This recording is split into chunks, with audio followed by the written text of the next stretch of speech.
किसानों की आय दोगुनी करने के लिए सरकार अलग अलग योजनाओं पर काम कर रही है। अगर इन योजनाओं को पूरी ईमानदारी के साथ लागू किया जाए तो फिर टारगेट थोड़ा देर से ही सही लेकिन हासिल जरूर होगा।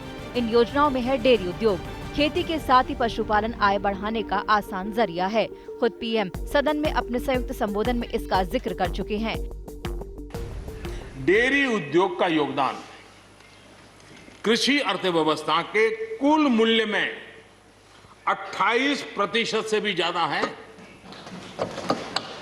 यानी इतना बड़ा हम एग्रीकल्चर की चर्चाएं करते हैं, इस पहलू को हम भूल जाते हैं। 28% कंट्रीब्यूशन है और करीब करीब 8 लाख करोड़ रुपयों का कारोबार है।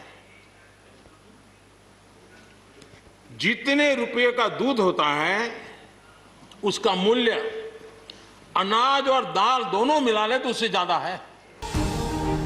कोरोना काल में देश के बाकी सेक्टर्स की तरह डेयरी उद्योग को भी नुकसान हुआ। आंकड़ों के मुताबिक अप्रैल-अक्टूबर 2020 में डेयरी उत्पादों के निर्यात में करीब 3.2% की गिरावट आई है। ये गिरावट कोरोना के चलते पैदा हुए प्रतिबंधों की वजह से हुई है, लेकिन सरकार अब इसकी रफ्तार बढ़ाने के लिए कई योजनाओं के साथ तैयार है।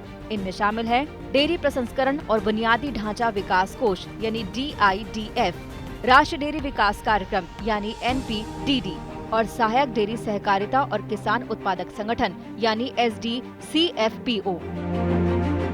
सरकार को उम्मीद है कि इन योजनाओं के दम पर वो डेयरी उद्योग को नई बुलंदियों पर ले जाएगी, जिससे आखिरकार फायदा पशुपालक किसानों को होगा। काऊ फैक्ट्री से टेस्ट ट्यूब बेबी की तरह पशुओं का प्रजनन होगा और इस तकनीक से उनकी दूध देने की क्षमता बढ़ाई जाएगी। इसके साथ ही फिशिंग इंडस्ट्री को भी बढ़ावा देने के लिए सरकार कई कदम उठाएगी। पूरे देश में गोवा फिशरी हब बनने की ताकत रखता है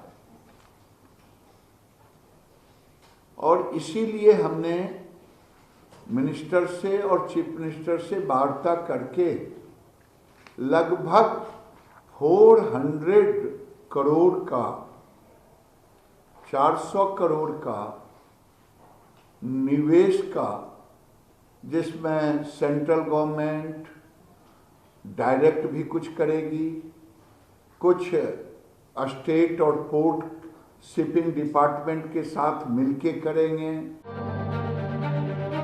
डेयरी उद्योग को भी उम्मीद है कि इससे न केवल किसानों की आमदनी बढ़ेगी, बल्कि उद्योग सरकार के राजस्व को बढ़ाने, निर्यात बढ़ाने और आयात घटाकर देश को आत्मनिर्भर बनाने में भी योगदान करेगा।